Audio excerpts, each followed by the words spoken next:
अस्सलाम वालेकुम दोस्तों, की हाल है? ठीक ठाक हो दोस्तों?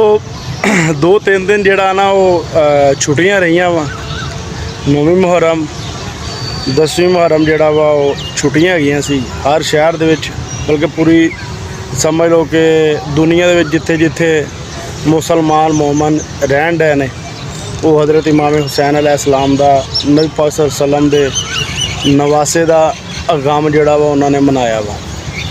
दोस्तों उस तो बाद अज 11वीं मुहर्रम आ ते काम ते अज आए हैं, लेकिन अज काम जड़ा ना वो बस टावा टावा ही सी। अजे तक जेड़े मजदूर है ने जेड़े छुट्टियां ते गए हुए सी वो भी कोई नहीं आए कामां ते असीं बस जड़ा वा कुछ अड्डे खुले है सी। असीं बस किया कि यार चलो जाके देख शेख आइए अड्डे ते की सूरत हाल है काम शाम दी। लेकिन पता है सी कि यार अजे तक कोई मिल फैक्ट्रियां ही नहीं खुलियां, अजे तक मजदूर आए नहीं फैक्ट्रियां शैक्ट्रियां दे विच, ते काम बस इस तरह ही होएगा, क्योंकि फैक्ट्रियां खुलणगियां काम शाम चलणगे तो सानू आर्डर आउणगे ते असीं अगे गड्डियां भेजांगे, सारा निज़ाम जिहड़ा वा चलेगा।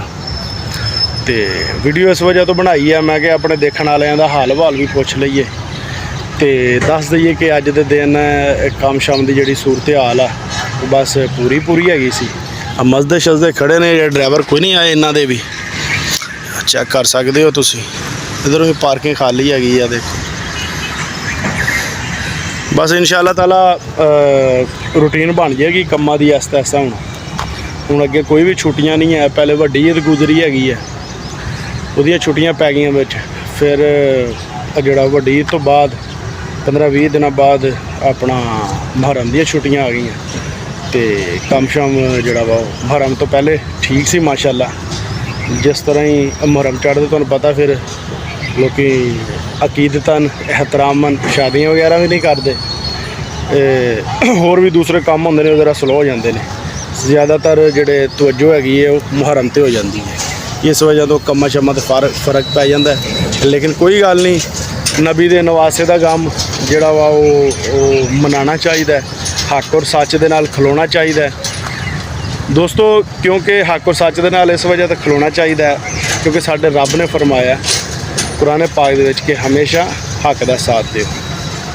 दोस्तों एक छोटा जिहा वाक़या भी तुहानूं सुना देना कि ऊँटनी सी, उहदे कातल सी 2, लेकिन पूरी बस्ती ने खामोशी वट लई, डर तो खौफ तो किसी वजह तो किसी ने भी गवाही नहीं दी। फिर अल्लाह पाक ने दोस्तों पूरी बस्ती नूं गरक कर दिता। हालांकि कातल सिर्फ 2 सी, दूसरियां दा पूरी बस्ती दा गुनाह ये सी कि वह जुल्म वेख के चुप रहे, उन्होंने आवाज़ नहीं बुलंद की। इस वजह तो दोस्तों अज सानू जिहड़ा करबला वालियां दे जिहड़ा वा उन्हां दा गम मनाना चाहिए, उन्हां दे गम दे विच शामिल होना चाहिए, ताकि असी दोस्तों कल नूं नबी पाक सल्लल्लाहु अलैहि वसल्लम नूं कह सकीए कि असी यजीद वालियां चों नहीं सी, असी हुसैन वालियां चों सी। ते अलहमदुलिल्लाह असी जिहड़ा वा वो शामिल भी होए हैं। तो अलहमदुलिल्लाह अल्लाह पाक दी रहमत नाल जिन्नी तौफीक सी नज़रों नियाज भी की है, मालिक दी ज़ात कबूल करे। कोई दिखावा नहीं, कोई अपना जिहड़ा कोई तशहीर नहीं अपनी करनी। ये तो पाकां दा जिक्र है, पाकां दी जिहड़ा वा सदके ही सब कुछ अल्लाह पाक सानूं दे रहा वा। बकाया दोस्तों इंशाअल्लाह ताला हुण आ गए हैं, रूटीन नाल काम चलणगे, तुहानूं वीडियो भी साड़ियां देखण नूं हुण मिलणगियां रोज़ाना इंशाअल्लाह ताला। तो ज़्यादा तो ज़्यादा इनफॉर्मेशन तुहाडे नाल शेयर होंदी रहेगी।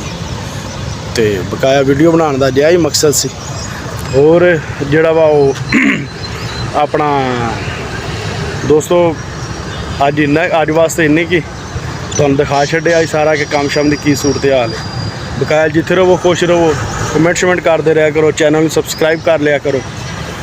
तो मिलांगे नवीं वीडियो दे विच। अल्लाह हाफिज़।